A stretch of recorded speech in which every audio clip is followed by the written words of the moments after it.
Merci à vous d'être là, je suis ravie de faire cette vidéo. Merci d'être de plus en plus nombreux. Merci de vous abonner à ma chaîne, de liker. Merci beaucoup, merci infiniment. Donc, comment se libérer du regard des autres et pourquoi se libérer du regard des autres? Parce que quand on est sensible à la critique, on est aussi sensible aux compliments. En fait, l'idée, c'est toujours pareil, c'est de prendre ni l'un ni l'autre. Mais pourquoi? Quoi qu'il en soit, dans les deux sens, c'est un jugement. Ce jugement, il émane d'une perception, de la perception qu'a quelqu'un de nous. Cette image, c'est pas nous. Ou l'image qu'on a de quelqu'un, c'est pas lui. C'est avec nos filtres, nos perceptions. C'est très difficile de voir quelqu'un, de le voir tel qu'il est, de voir là, maintenant, sans histoire, qui il est. Donc vous voyez déjà pour nous à quel point c'est difficile de pas calquer une image sur les autres. Donc c'est pareil, les autres nous calquent une image. De savoir cela, que l'on calque les uns sur les autres des images, en fonction de nos attentes, de nos espoirs, de notre météo intérieure et qu'on se voit pas. Est-ce qu'on a envie de correspondre aux images qu'on attend de nous, entre guillemets?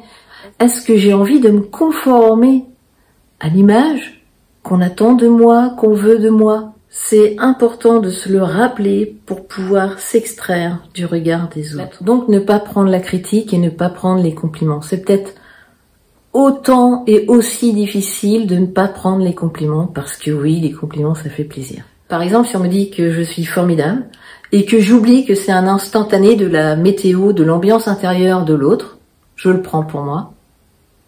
À ce moment-là, je remets mon pouvoir dans les mains de l'autre. Si je le prends pour moi, instantanément, ça va me mettre une pression. Je vais vouloir garder le niveau d'être formidable, et je vais tout faire pour correspondre, pour pas perdre l'estime, pour plaire, pour être agréable. À ce moment-là, je perds ma liberté. Je n'ose plus. Je veux correspondre à une image. Je ne suis plus libre d'être ridicule, de faire rire à mes dépens, de dire et de faire ce que bon me semble. Je m'emploie à devenir conforme à l'image. C'est toujours se rappeler qu'on attend de là. Je m'emploie à devenir conforme tout simplement à une image. C'est toujours se rappeler cela. Donc, c'est important de se le rappeler. Et si ça ne suffit pas, et malgré ça, si je n'y arrive pas, c'est ok. Ça veut dire qu'à l'intérieur de moi, il y a quelque chose de plus profond. Indulgence. Indulgence. Ça veut dire que je manque d'estime envers moi-même. Ça veut dire que je manque à moi-même. Indulgence. Et que je m'en remets donc aux autres pour me valider moi. Eh bien, ça s'apprend. À ce moment-là, vous pouvez bénéficier d'un accompagnement thérapeutique que je vous propose. Ce n'est pas une tare d'être comme cela. Ça s'apprend aussi pour dépasser cela. L'idée, c'est pas de vous culpabiliser, c'est pas de se culpabiliser.